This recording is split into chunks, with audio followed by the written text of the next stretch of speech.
विदेश में जब भारत की बात हो, जब सवाल भारत से जुड़े हों, तो जाहिर है कोई भी अपने देश की बुराई नहीं करना चाहेगा। लेकिन कांग्रेस सांसद राहुल गांधी विदेश में जब भी भारत के बारे में बात करते हैं तो उनकी जुबान पर भारत की मुखालफत चढ़ जाती है। एक बार फिर राहुल गांधी विदेश गए और भारत के खिलाफ ही बयानबाजी करने लगे। जी हां, अमेरिका के बोस्टन पहुंचे राहुल गांधी ने इस बार महाराष्ट्र विधानसभा चुनाव पर सवाल उठाए। उन्होंने भारतीय प्रवासियों को संबोधित करते हुए कहा, यह पूरी तरह साफ है कि भारतीय चुनाव आयोग समझौता कर चुका है। इस सिस्टम में कुछ गड़बड़ी है। In simple terms, more people voted in the Maharashtra assembly elections than there are adults in Maharashtra. This is the fact. And the election commission gave us a figure, voting figure for 5:30 in the evening. And between 5:30 in the evening and 7:30 in the evening, when the polls were supposed to have closed, 65 lakh voters voted. Now, that is physically impossible to happen, right? Because for a voter to vote, it takes approximately 3 minutes. And if you do the math, it would mean that there were lines of voters till 2 o'clock at night voting all night, and this didn't happen. So we asked them, but look, evening, you have videography taking place. If we ask, they not only refused to give us the videography, they changed the law so that now you're not allowed to ask for the videography. So it's very clear to us that the election commission is compromised. It's very clear that there is something very wrong with the system.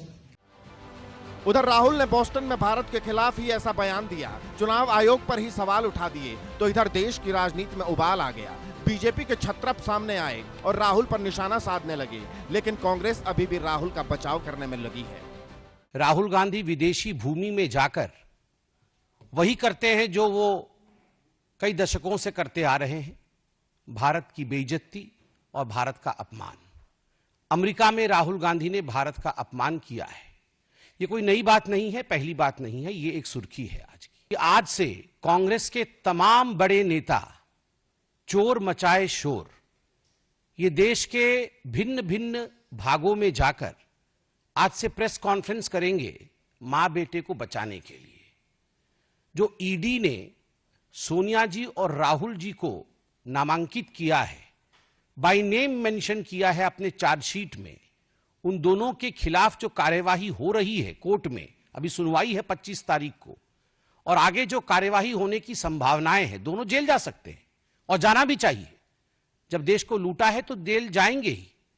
वैसे में पूरे देश में एक माहौल बनाने का, एक अशांत माहौल बनाने का प्रयास कांग्रेस पार्टी करेगी। राहुल गांधी ने अमेरिका में किस प्रकार से भारत और इलेक्शन कमीशन को बदनाम करने की कोशिश की, मैं उस विषय पर आऊं, मगर उससे पहले मैं राहुल गांधी जी को एक बात स्पष्ट रूप से कहना चाहता हूं और देशवासियों को भी कहना चाहता हूं कि जो व्यक्ति और इनकी माताश्री 50,000 के मुचलके पर बेल पर बाहर हो, वो जाकर विदेश की धरती पर हिंदुस्तान को अपमानित करे और उन्हें लगता हो कि लोग उस पर विश्वास करेंगे, तो वो उनका भ्रम है।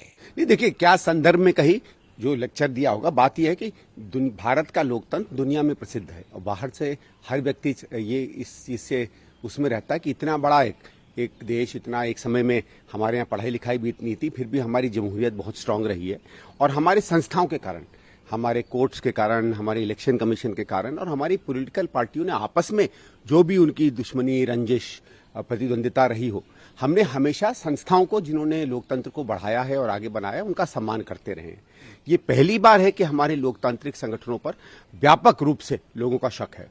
भारतीय जनता पार्टी के वोटर भी यही बात कहते हैं कि भाई साहब वो तो वोट वहीं पड़ेगा, तो हो जाएगा, हम लोग जीतेंगे, वो तो पहले से ही फिक्स कर रखा है। मैंने कई इलेक्शन में देखा, जैसे अगर भारतीय जनता पार्टी ने कहा कि हम 250 सीटें जीत रहे हैं, तो उनके लोकल कार्यकर्ता हमसे कहने लगते हैं उसका मतलब है फिक्स हो गया भाई साहब 250। तो जब उनके पार्टी के लोग इस बात पर विश्वास करते हैं तो ये सवाल बनते हैं। इस तरीके के छल से आप किसी पार्टी की मदद करें इलेक्शन कमीशन में जाकर या और संस्थाओं में जाकर, ये अपने में अच्छी बात नहीं है। ऐसा पहली बार नहीं जब राहुल ने विदेश जाकर भारत के खिलाफ बयानबाजी दी हो, भारत की बदनामी की हो, भारत के सिस्टम पर सवाल उठाए हो। इससे पहले भी वो ये काम कर चुके हैं।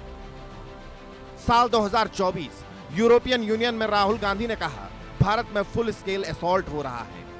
साल 2022 लंदन में राहुल गांधी ने कहा कि भारत की संस्थाएं परिजीवी बन गई हैं। साल 2018 यूके जर्मनी में राहुल गांधी ने पीएम मोदी को कहा कि वो देशभक्त नहीं है। साल 2018 मलेशिया में राहुल गांधी ने नोटबंदी को लेकर जमकर तंज कसा।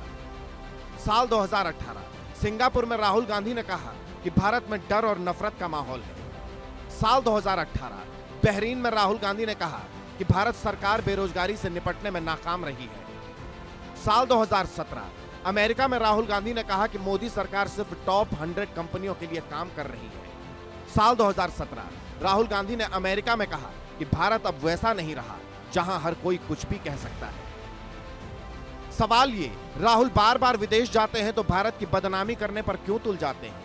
क्यों बार बार भारत विरोधी बयानबाजी करते हैं? और सवाल ये भी, क्या राहुल को भारत का अपमान पसंद है? Bureau report, India news.